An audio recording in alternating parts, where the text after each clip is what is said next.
Good evening.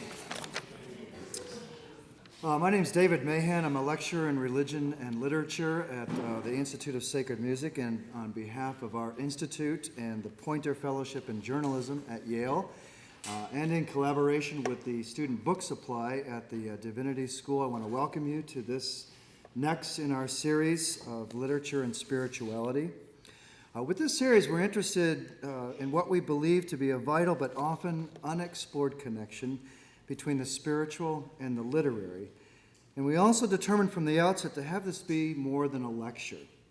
We initiated the series to focus especially on artistic practice and performance, specifically in the ways that creative artists do their work and express themselves, quite often from their involvement in multiple vocations. In the case of our presenter this evening, we have another such unique blend, that of journalist and poet, which from her perspective, I think, could be hyphenated in either order. The recipient of numerous prizes in both of her professional fields, including the first Robert I. Friedman Prize in Investigative Journalism in 2004, the Rome Prize from the American Academy in Rome for her poetry, and a PEN Award for Poetry and Translation for her collection I Am the Beggar of the World, a work of contemporary Afghan poetry translated into English from the Pashto. Eliza Griswold is both an accomplished reporter and an accomplished poet, and in many respects the one vocation might be said to describe at least a facet of the other. Ms. Griswold's work as a journalist, notably in some of the most violence-torn areas of the world, led to publication of the book The 10th Parallel, Dispatches from the Fault Line Between Christianity and Islam, which explores the clash between Muslims and Christians within that geographic area.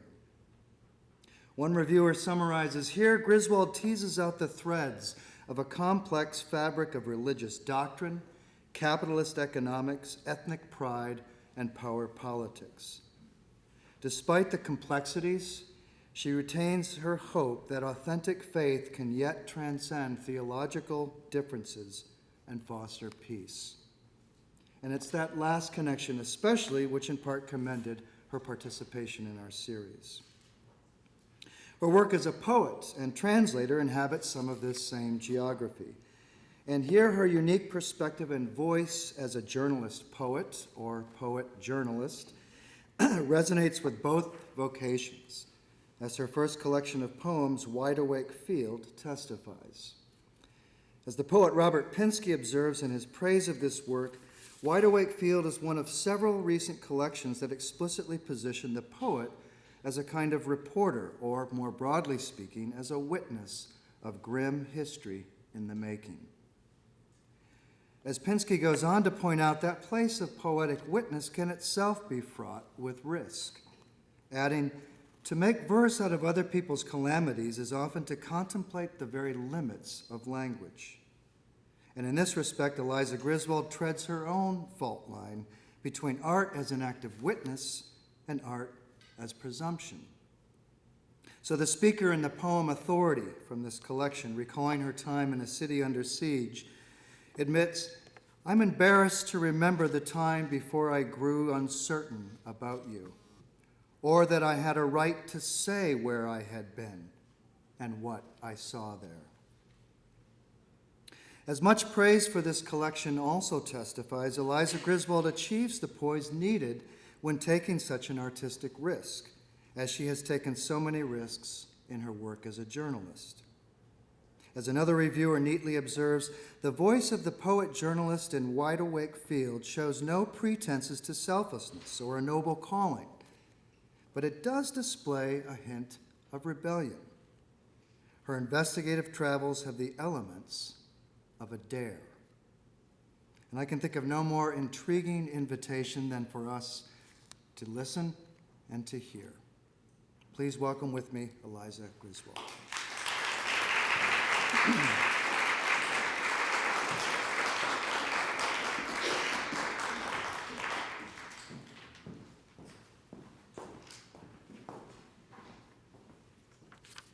Thank you. That was just a remarkable introduction. far better than what's going to follow. So that was the height of it.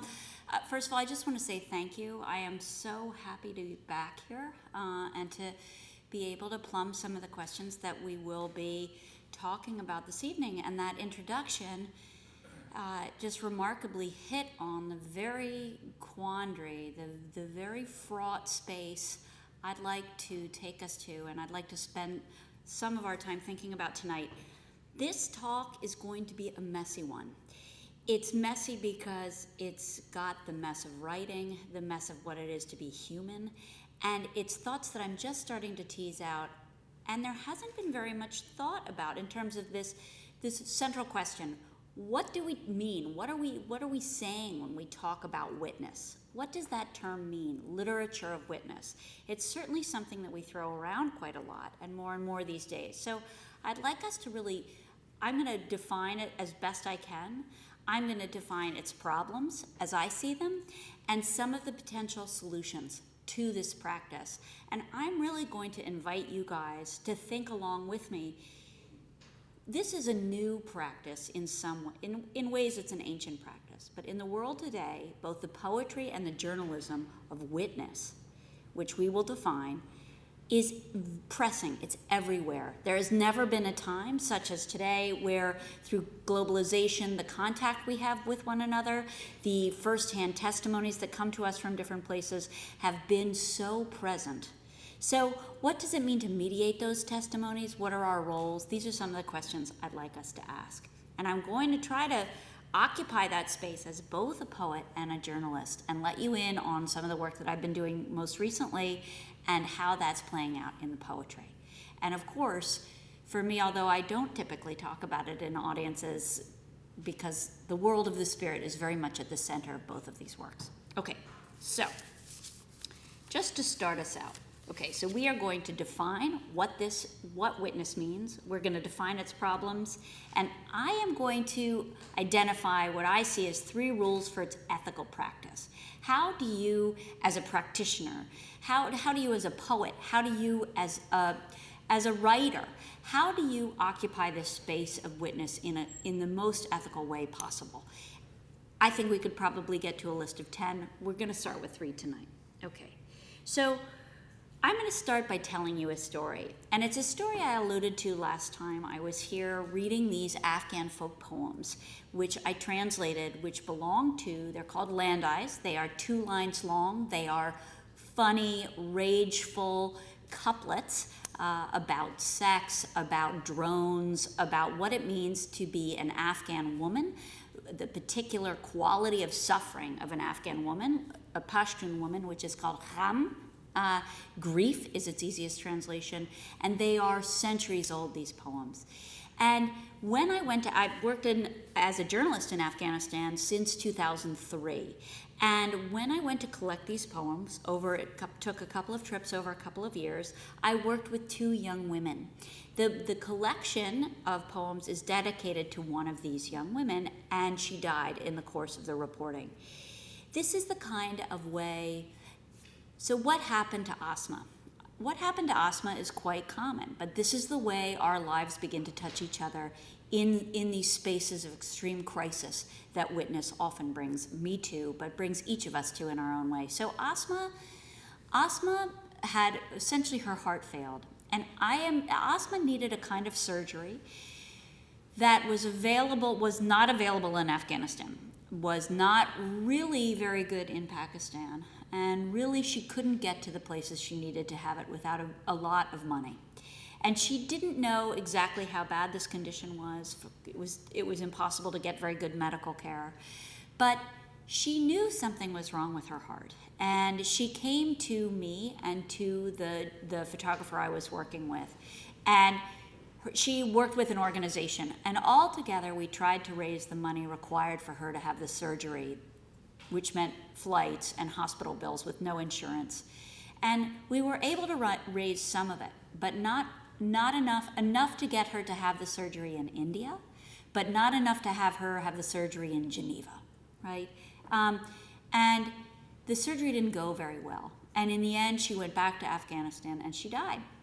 And I have talked about the fact that Asma died before, but I've never talked about the fact that to this day, that death haunts me, because part of the impact of my work that takes me into spaces of crisis, spaces of catastrophe, war zones, disasters, is that people don't obviously have access. That this could be as true in Flint, Michigan as it is in Kabul, but people don't have access to the kind of health care that will keep them safe, that will keep them healthy. And she touched my life in a certain way. She really put herself on the line for these poems. We traveled in secret. As a young Pashtun girl, she really wasn't allowed to be alone with foreigners. She wasn't allowed to be alone, period. But traveling on a plane with foreigners was difficult. And last time I was here, I talked about her uncle Safi. And she had to travel with an escort. And so we rocked off, Uncle Safi and Asma and I, to do this reporting on this very special book. And she saw herself as giving a gift to Afghan women.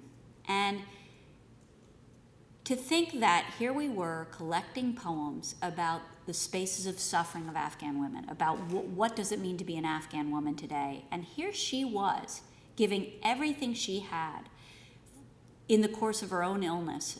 She had not yet been diagnosed when we were doing the work. But that seems to me the most profound act of witness. It's an act of erasure. She was willing to give everything she had to make herself transparent, to bring these other voices forward. And my role in that is a complicated one. My role in that is an ethically fraught one that continues with me to this day. And I'm sharing it with you because this space of witness is an incredibly vulnerable one with a lot of messy parts. And I can't open that book and see that dedication to Asma without thinking, what might it have been to get her to Geneva, to get the surgery that she needed? That's not how her family sees it. You know, I've had the privilege to spend some time with her father, and he sees that she really, that this act of bringing women's poetry to a foreign audience was part of the central. She died in her mid-20s, so that this was really a gift she left behind. But it's something that stays with me. I had 2 translators on that project. The second translator, who is not named in the book, and I will not name her tonight, her name is Z, I'll call her Z, received a death threat in the course. So Asma died in the middle of, I wasn't in the country. I had finished collecting one set of these poems, and then I left to go do some other work, and by the time I had come back, Asma had died. And so we found this other young woman named Z, who had worked with foreigners for over a decade. And she had come of age in Afghanistan, in Kabul, in the capital, post-Taliban. She didn't have a sense, she wasn't quite sure. Age is a fungible reality in Afghanistan, so she was 23-ish. And she had this gift of speaking English, which meant that she worked in a foreign milieu a lot of the time, and she made more money than everybody else in her family combined, because she was paid at least $100 a day to be translating, usually more.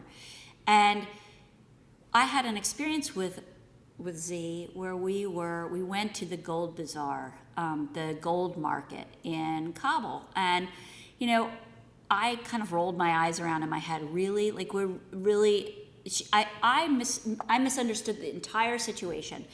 Z, I thought, wow, she's too young to know the value of money. She's buying all this gold because she doesn't have any responsibilities yet. This is my cultural read on what she was doing. Well, it turned out in the middle of our time working together, she received what's called a night letter. And a night letter is sometimes a threat. This was actually a letter saying she was going to be executed. It posted to her family's gate outside her house in the capital of Kabul, openly.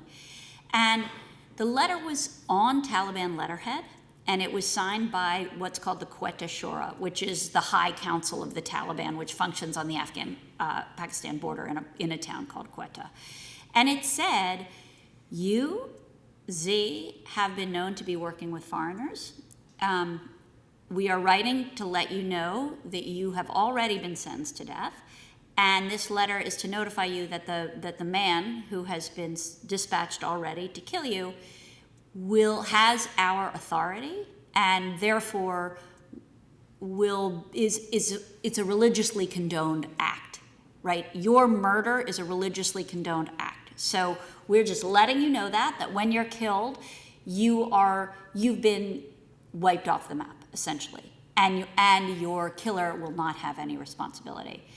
And so the story behind this is really very typical. This is very typical of what would go down right now in Afghanistan. So Z grew up in a town that's now completely taken over by the Taliban, in the north, actually, because the Taliban has now taken over much of the north of Afghanistan. And her father died pretty early on in her life, and she and her mother and her sisters and brothers left for Pakistan, which is very common during the 1980s, during the Russian occupation. And while they were in Pakistan, somehow she heard on the radio, on the BBC Pashto, which has 23 million listeners, that the BBC was looking for voice actors because now this is changing, there's definitely satellite TV, but the radio is really the main way in which people speak to one another and listen to stories. So there was a radio drama that was going to be, they were going to start a radio drama about Pashtun life, and they were looking for actors. And that's culturally not good for a woman's voice to be on the radio. But Z was, she certainly wasn't yet 20. She was in her teens, and she had to help support her family. Her father was dead. She was the oldest child. And it was a time where social norms were really changing. And so she crossed the border in a taxi from Pakistan to Afghanistan. She got the job, and she became the star of this radio drama. So when I was with her and she was translating, we'd be somewhere sometime, and she would be talking to women, and they would look at her and be like, "Watan?" And so she had this double identity already. So she'd been working, she had a lot of money, she was able to, in her village, she was able to help her family hold on to a lot of land, and some cousins got very jealous of their wealth, basically of her success, and told the local Taliban, she's working with foreigners. Like, she's on the radio, she's working with foreigners, she's a teacher, and the local Taliban, they wanted to essentially threaten her so that they could take the family land. But it didn't work that way. That local Taliban ended feeding the information about her up to the Quetta, up to the big boys in Pakistan. And so she was sentenced to death. And so there we were. I think I had left the country when she got this letter. I had left the country maybe a week before.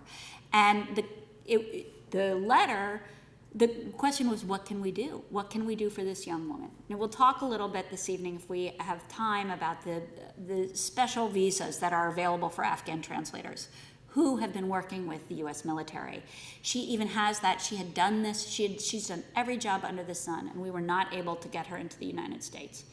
The best we could do is get her to India. She got to India. She started her new life. It was too expensive. She didn't really like it. She missed home, and she wanted to go back to Afghanistan. She went back to Afghanistan. She moved to another town, and she's married there and waiting to have her first child. All the while, this death threat is existing. So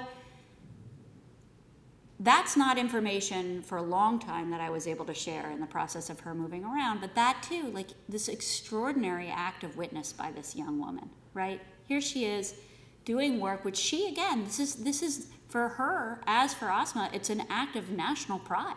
Like, I am going to help the world understand my culture better and understand the women of my culture better. And to think that it's got a doubleness in it. Sometimes witness looks like a two-dimensional, like a photograph. Like, here's the story of this person's suffering. And the reason that I'm telling you these stories are because these are messy stories of the reality of what human experience in these places is like. And so even though if you looked at this book of Afghan poems, you would see stories of other women, and you would see, their poems. The truth is, in the act of collecting this these poems, the two young women who were working day in and day out to collect them themselves were harmed either by their lives, by their contact with the West. I mean, you can't say that of Asma, but she wasn't saved by the West either. So these are messy, unresolved stories that I carry around with me. And I thought, with what audience, what gentle audience could I speak the language of the heart in this way? Because when I look at this book, this is what I see. And when I think about witness and the messiness of witness, I think of Asma and I think of Z. And I think of what I couldn't do and what I didn't do. So, okay. That's backing up a little bit. That's when the reason that I wanted to tell you those stories is because we are implicated by being witnesses. There's no clean way to be a witness. And one way that I wanted to title this talk, Bearing Witness in Leather Pants, right? And I thought that's a little too audacious, but what did I mean by that?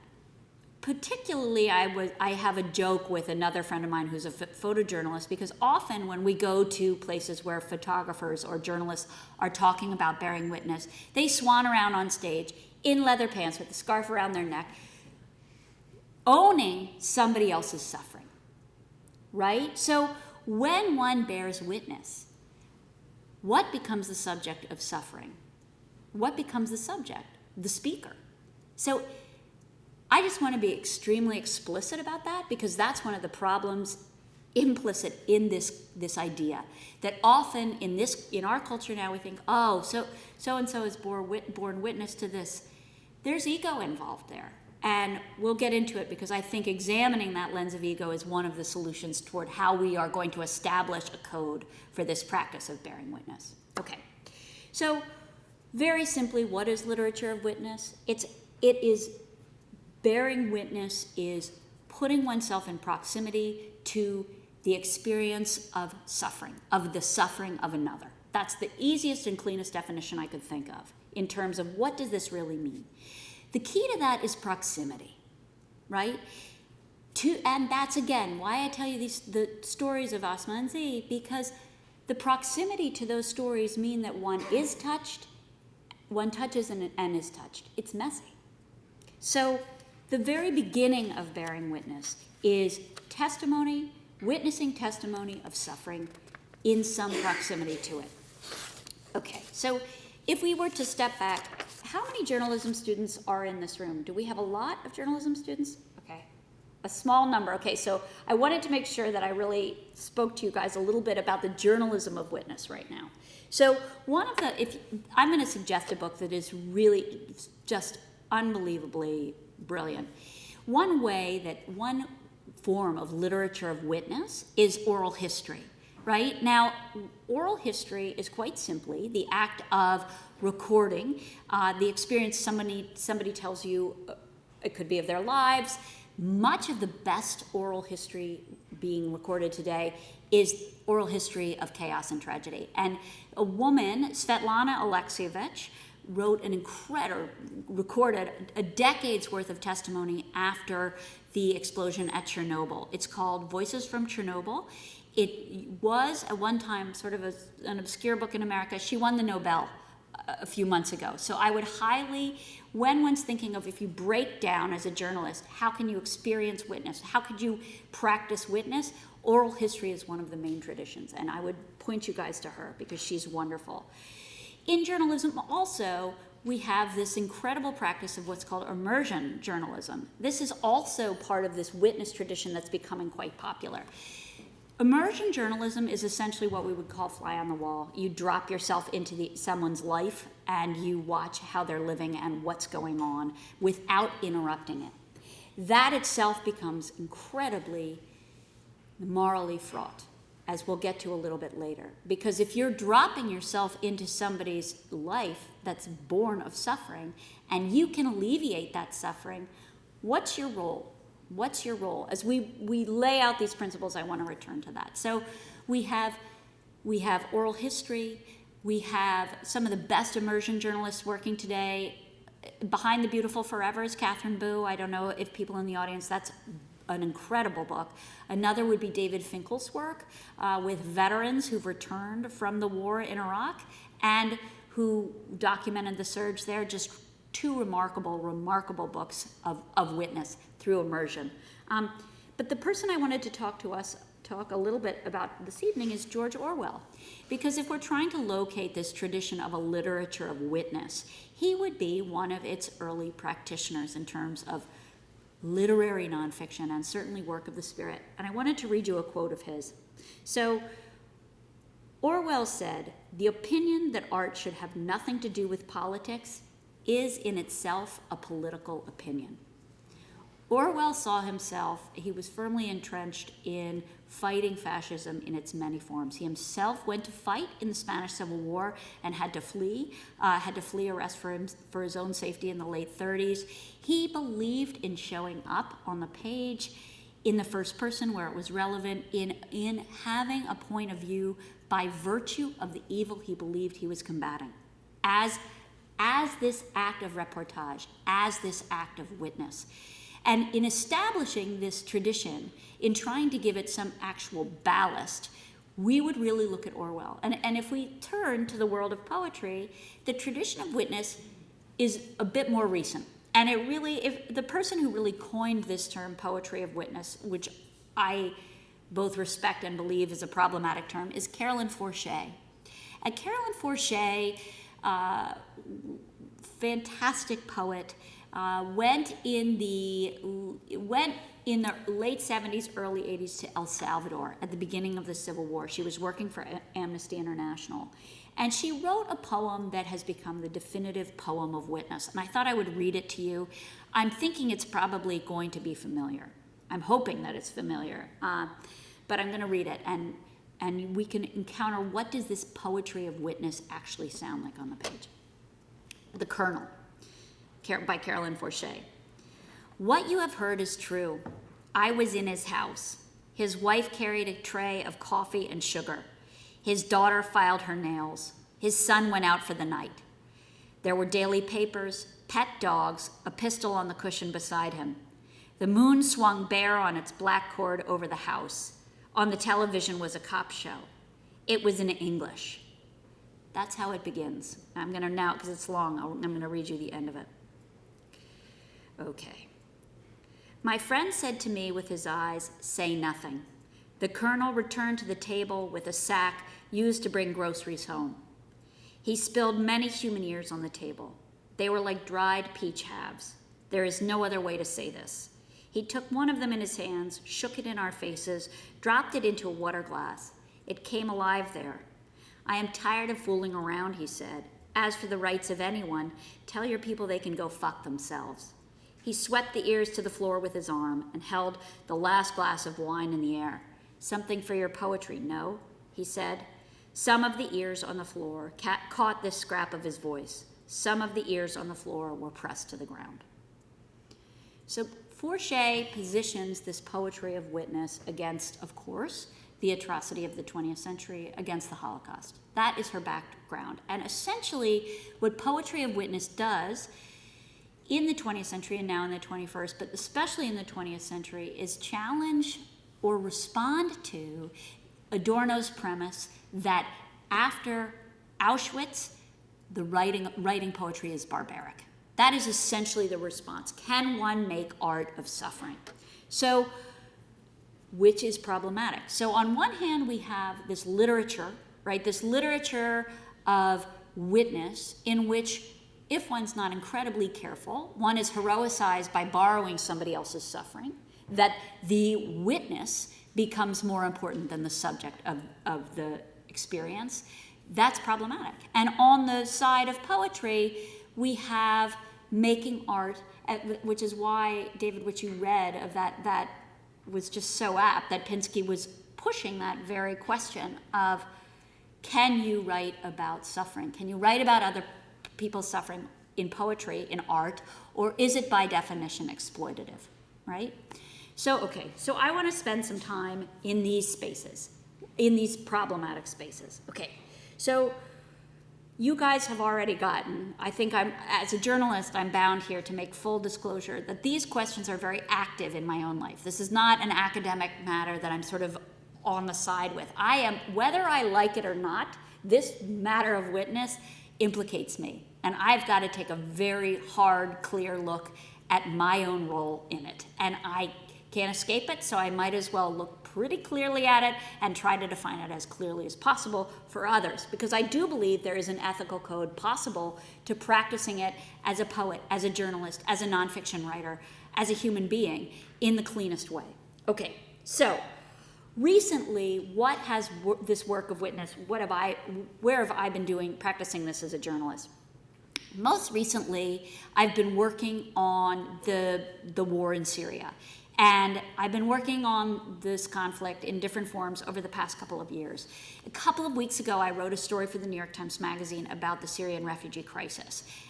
We now have, from Syria, there are now 4.5 million refugees, and the United States has taken 2,647 at the last count, right? Which is 0.004%, right? So I spent the last 6 months asking the question of why. Why is it so hard for the United States to take in Syrians? And the way that I told that story was a form of witness journalism, in that I found a family living outside of Chicago in a town called Aurora, and they are not just living in Aurora, they have members. Their 25-year-old had just walked from, essentially she got from Morocco to Turkey, went by boat and foot with 3 children under the age of 5 years old. Her husband's in prison in Morocco still, and she had to get her children somehow to Europe because they were not coming to the United States. She couldn't get them here. And then another sibling, there are 2 other siblings, one's in Egypt, one's in Jordan, but the one the family is most concerned about is a 27-year-old who is right now stuck in Jordan. And Wasim al-Hajali is his name, received, along with his family, a letter from the United States government saying you have been accepted to the United States. You've been fully vetted by the Syrian Enhanced Review, which is 5 different security agencies, the CIA, DOD, blah, blah, blah, blah, every alphabet soup you can imagine, combing through every aspect of these people's lives. You have been accepted, you've passed your review, here's your plane number, you're gonna be on this plane with your parents. By the way, the United States government only loans the Syrians the money. All refugees, we loan them the money for their plane tickets, and then they pay that back when they come. And so you are scheduled on this flight, you're going. And that was life-saving for this family who has lost everything in the civil war in Syria and cannot return home. Their home's been destroyed. And so they packed everything up. They started to sell their belongings. And 10 days before he was to go, Wasim got a phone call saying, I'm sorry, there's some kind of holdup. We don't know what it is. Even if we did know what it is, we can't tell you, right? Because that's who we are. And so just sit tight. In about a month, probably, you're going to be free to go to America and meet your family. Now, Wasim's parents are older. They're not, so, in our terms, they wouldn't be too old to work. But in Syrian terms and in their health, they're in their mid to late 50s, and they were done. They were already retired. So what happened is Wasim was going to be the main breadwinner for the family in America. And so when they found out that he wasn't going to go, there was some kind of holdup, the whole family was going to stay behind. But they risked losing their places in line to come to the United States. And so they all boarded the flight last March and came to the U.S. And Wasim and his toddlers and his wife never got the call. No one ever called back saying you're coming. And what that meant, so I went to Jordan to spend some time with Wasim and see what does that mean to his daily life. Because on one hand, for me listening to that, that's too bad, but that's not the end of, he's living in Jordan, he's physically safe there. Well, his kids can't go to school, he's not legally allowed to work. His parents have to send the scant money that they have from Aurora. They don't have enough food. They don't have enough food, they can't pay their rent, they have no heat. So every day that goes on is a quiet crisis of survival for this family. And all because they're facing the choice, which millions of Syrians in Turkey and Lebanon and Jordan are facing, which is, Do I wait to see if I win the jackpot to somehow get to the United States or Canada? Or do I risk my life and the life of my children, who none of us can swim, and go over the sea to try to reach a hostile and increasingly hostile Europe? So this is a form of literature of witness, to spend time with this family. But it's not just as simple as that. The question is, what is in the interest? Why did the Al-Hajjalis speak to me? Because the Al-Hajjalis at first didn't want to speak to a journalist. And I could flatter myself and say, oh, after months of building trust, they were comfortable. There's something to that. At first they didn't want pictures, they didn't want their last name used. And then they said, no, you can use all of it. And you know why? Because this is going to help us. Because this is our only shot we have toward getting Wasim into the United States. So in this practice of journalism, there's no guarantee that writing that article will do anything to get Wasim here. No guarantee whatsoever. And ethically, there can be no implication that there would, because I have absolutely no idea. I do know. Now that's not where I end it as a journalist. In this particular case with the family, I got their legal permission to inquire into what had happened with Wasim, and because the article came out, the United States has fast-tracked his application, not to say you're coming, but to see what is the holdup, right? So again, this witnessing is messy as hell. It's a human interaction. People talk to us as poets, as journalists, as human beings for their own interests as well. So to somehow have a view, to somehow see the power in one hand, oh, well, it's my responsibility to do this in one way, is completely to distort the reality. Because interviewing is a human transaction. People speak for the reasons that they speak. And it's not my job as a journalist to silence people or to think that I always know better, because sometimes people know much better than I do. And that's part of the humility involved in this as a living practice. Okay. All right. So the other story that's really stayed with me of witnessing in the past 6 months, which I will share with you incredibly quickly, is that I wrote a story also for the Times this last summer about the death of Christianity in the Middle East and why millions of people are fleeing the Middle East. There are now 60 million people who've left their homes all over the world. This is more than since World War II.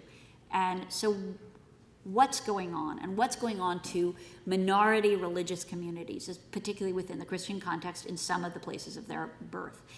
And the most responsibly I could be a witness in this area.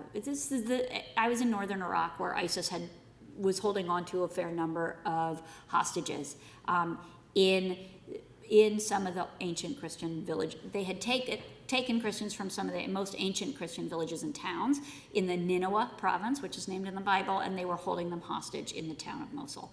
And I realized this was a story that could be really sensationalized, right?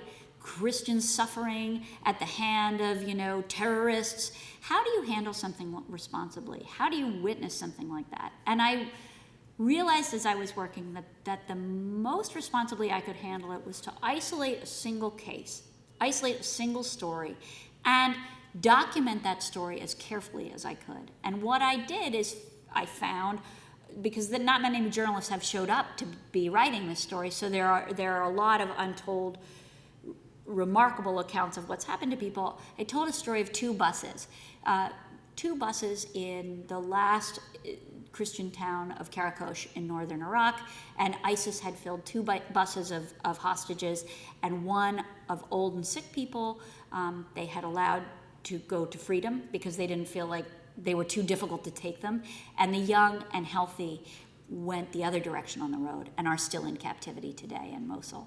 And so this act of witnessing as a journalist, as a storyteller, is sometimes to just show up and get the facts as right and clearly as possible. And what can I record here? How can I be of service to this injustice?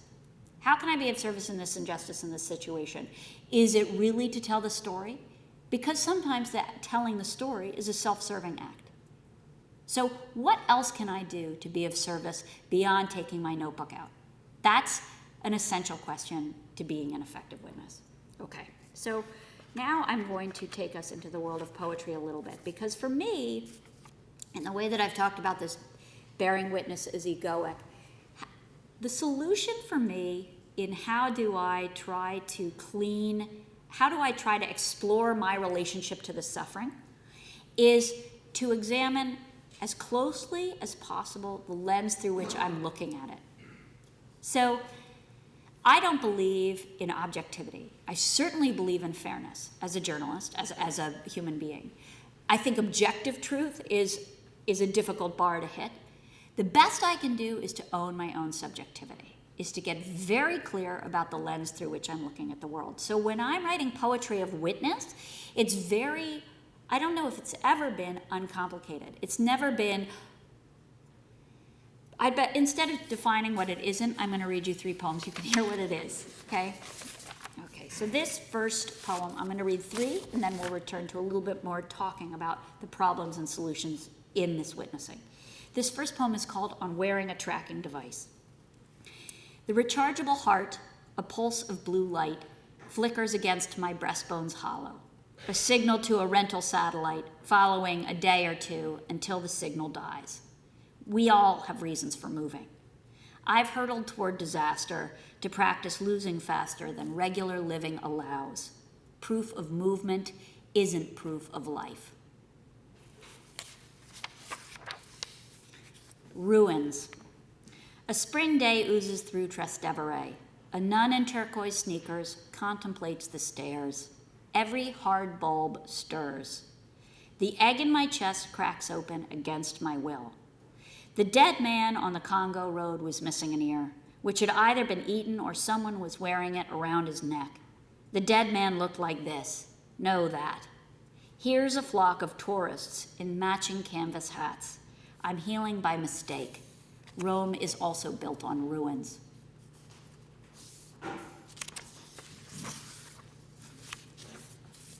Host. In eastern Congo years ago, on a road logged into a hill, I drove or was driven one evening to see pygmies who claimed they were being eaten. This was possible. I'd met a woman with my name who'd watched the fire on which her arm was cooked and then devoured. The pygmies turned out to be lying, and this isn't about pygmies. In the truck, I argued with the driver about gays and the Bible as we lurched through the intestinal dark toward the safe haven of a Catholic priest who fed us the baby chimpanzee we'd seen fighting his tether on his father's porch. Okay, so what I'm interested in is that lens, that complicated, implicated space of looking, right? Okay, so how do we, principle 1, we own the lens through which we look at the world, we clarify our own subjectivity, we essentially call ourselves out, we know what we are up to. We take some time looking before heading out into the world to encounter suffering, whether as a therapist, as a writer, as a poet, as a journalist. We spend some time, as a spiritual advisor, we spend some time looking at what is the I that wants to go out and do that. That's the first principle, clarify one's subjectivity. The second principle involved in this witnessing, that this is how to solve this complicated mess of witness, has to do with this issue of proximity. Okay, so bearing witness, for those of us among us who are in the theologists or budding theologists or errant theologists or theologians, so one might say. Okay, so bearing witness obviously has etymological roots that are fascinating, right? Because within both an Islamic and a Christian context, to bear witness is a literal definition for the word martyr, right? In Islam, shahid, is a bearer of witness. In Greek, martys is a martyr, right? Is to bear witness. So essentially, bearing witness involves having some skin in the game. You are not, there is some proximity here. Within a devotional context, bearing witness means standing up for one's belief in God, bearing witness to that essential truth. In a secular context, or one in which spirituality practices itself in the world, how does bearing witness work? This is where we've considered our relation to ourselves as witness. The next piece is to consider our relationship to the subject. What is our nature? What's the nature of that relationship? When I go to write about women in Afghanistan, the relationships that really, really change me are usually not the relationships with the people I'm writing about. They are the relationships with the people I'm working with.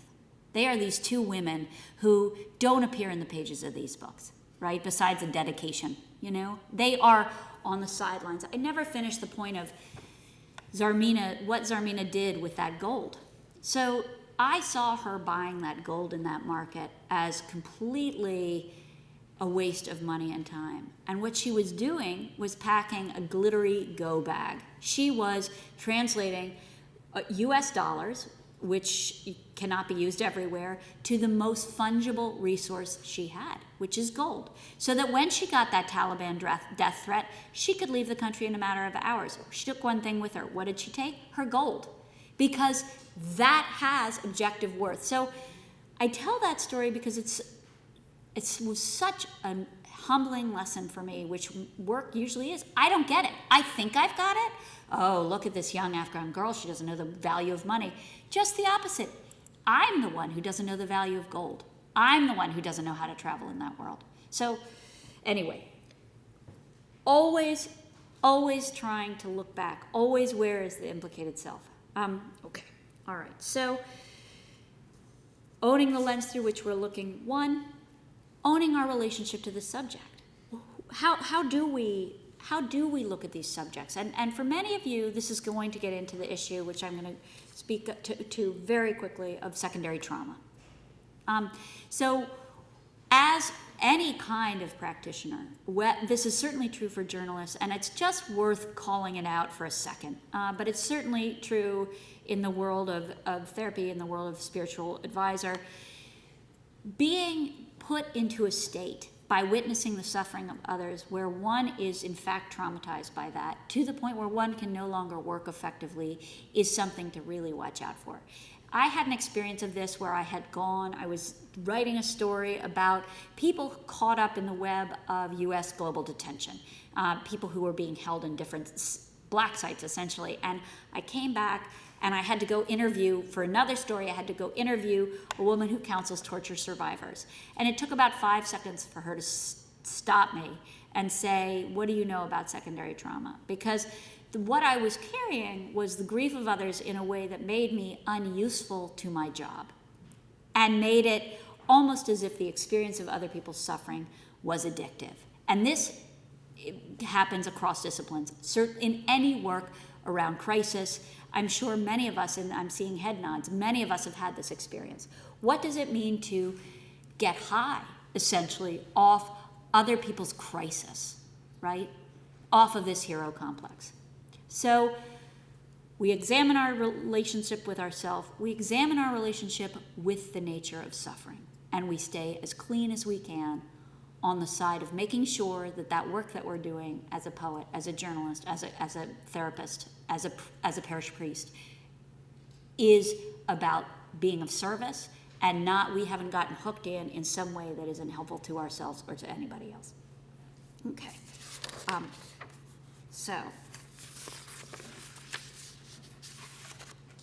I'm going to read you a couple of poems that deal with this second principle. Okay? This one is called Friday Afternoon with Boko Haram. I spent the Hezbollah war in Nigeria eating hummus in a Syrian cafe and watching rockets. Nights alone in a Kano hotel, I saw a woman grow famous on TV. I almost died in the north, you know. No, you don't. No one does, but the photographer who crouched shotgun and begged the mob with hammered swords for his camera, his passport. Its folio of spent pages, like the ordered laws of nations, was as irrelevant as our heads would be once cleaved from our pleading bodies. We'd be flung between them until one boy bored and tossed us into the soaked dirt. The young blonde now hosts its special on what to do in Dubai, that obscene indoor ski slope, jeeps that bounce like jelly donuts over dunes lit to look friendly. There must be so many of us, spies who are really academics, checking into obscure hotels, ordering contraband beer, hating ourselves. We pick at what swells until the larvae embedded in our back hatch through our skin and moths escape like subcutaneous angels.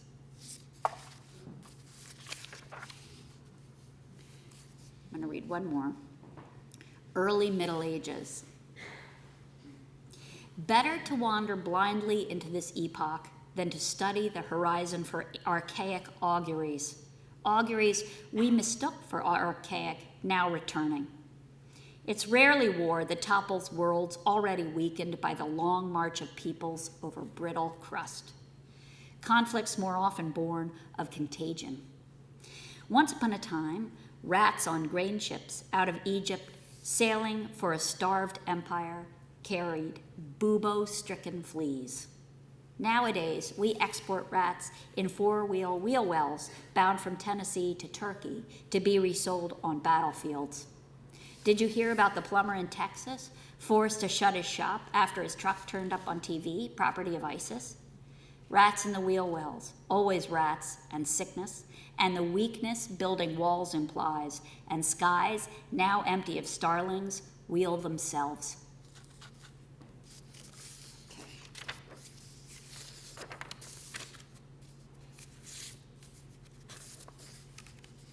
Okay. This last question is really the most alive one for me. This last principle embedded in how do we witness responsibly. At the risk of, I'm just going to repeat them again. I have to own the lens through which I look. I have to examine very carefully what is my relationship to that suffering. Can I handle it responsibly? And I have to ask myself, once the work is done, what is my responsibility in that situation? Because almost never is my responsibility to tell the story. I'm going to give you a case study that my husband, who's a journalist, we were talking about this talk a couple of days ago, and he said, do you know about this intervention question? And I said, no. And so anyone who'd like it, I can give it to you afterwards. I'm just going to summarize it quickly in the interest of time. So some journalists from the LA Times, I believe this was in the 90s, it might have been the late 80s, did a series of stories called Orphaned by Addiction. Does anyone remember these? These were stories of what it meant to be an infant or a toddler of an active drug addict. Okay? And for 3 months, these reporters from the LA Times followed children who were the children of crack and heroin addicts. Infants. They followed, children just learning to walk. And they watched horrific forms of abuse. And I'm not going to catalog them because it feels almost prurient to talk about. But enough to say, children sitting in a pool of semen on a bed, and that's the least of it. Broken glass on the floor, little babies picking glass out of their feet, just horrific crimes.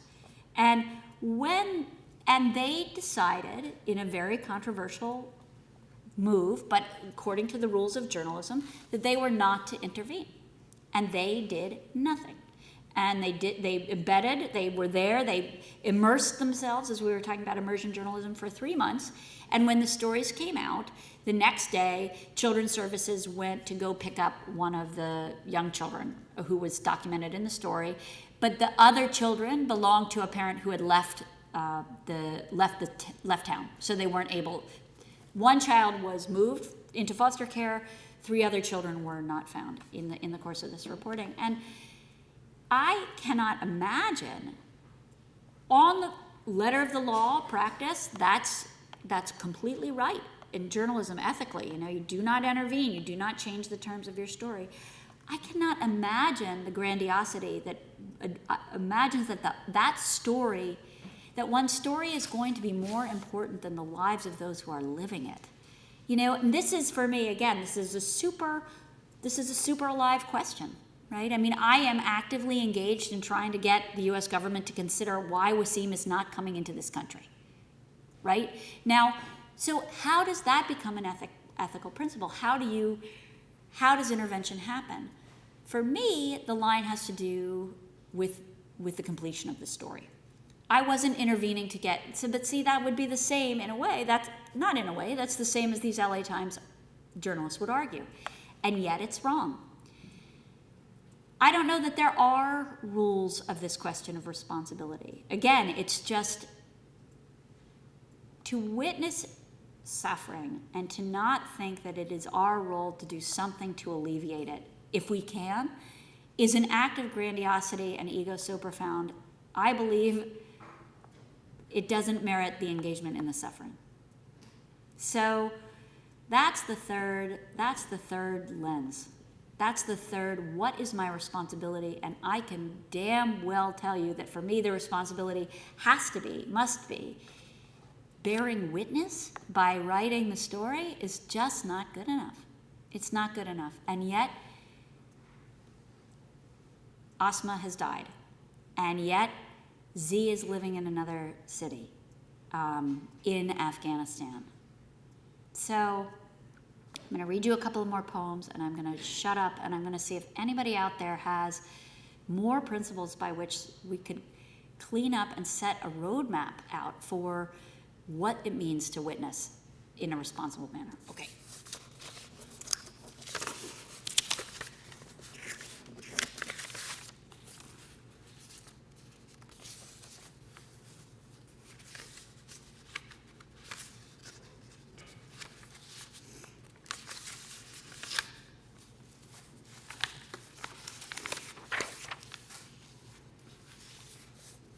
Okay, this is a poem from Afghanistan about the death of Mullah Omar. And we now know Mullah Omar's been dead for a long time, but if you talk to the women in Afghanistan, they could have told you that 5 years ago. They could have told you that so long ago, right? Mullah Omar being the head of the Taliban nominally until recently now. He's been replaced. There is an internecine fighting over who's the head of the Taliban now in two different factions. Anyway, so Mullah Omar, the one who harbored Osama bin Laden, Afghan women made fun of his death, and they sing this poem. And this is one of these landis. And it goes, wormwood grows on the one-eyed mullah's grave. Mullah Omar has one eye. The Talib boys fight blindly on, believing he's alive. Okay, so that's what they've been singing for years. Now we know that Mullah Omar is dead, and here's my ode to Mullah Omar, which is called Goodbye, Omar. Charlie says when Afghan men are gathered, the number of eyes is always odd. A generation of outmoded wounds. No longer cool or relevant, the Taliban can't muster the brand of fear they used to. The duffers stalk the graveyard and the chowk, finger hennaed beards. They cultivate cartoon. Once a deaf mute pressed her thumb to chin to warn me they were coming. The universal symbol, fear the beard. There's ancient precedent for their love of the fore-flattened image. In medieval painting, failure is a form of prayer. To render perspective less deftly than perspective allows indicates humility. The bowed head knows its flaws. The land belongs to ISIS now. No one settles for an eye. How quaint, how Deuteronomy. Valor is no longer linked to suffering. The depiction that matters is the infliction of suffering on others. Where are your scars? Where are your scars now? Where are your scars now, Wonder Boys? I'll read you one more. Pulling out. Pulling out is always riskiest. Exodus is a traffic jam, and traffic jams are dangerous. Ahead of us, armed with sticks and rakes, a child's brigade does battle on this doomed track blown hourly to dust. To occupy themselves, they race a tank. Dust is faster. Tattered surveillance blimps yank against steel tethers above the salt lick plain. The road goes boom again. The flimsy means by which we set ourselves apart from war don't matter anymore. Sure, disguise your car, your hair, take to the air, stare down at the terrible mirror of the ground, where those who don't qualify for tickets to the sky wave goodbye, goodbye, goodbye. Thank you.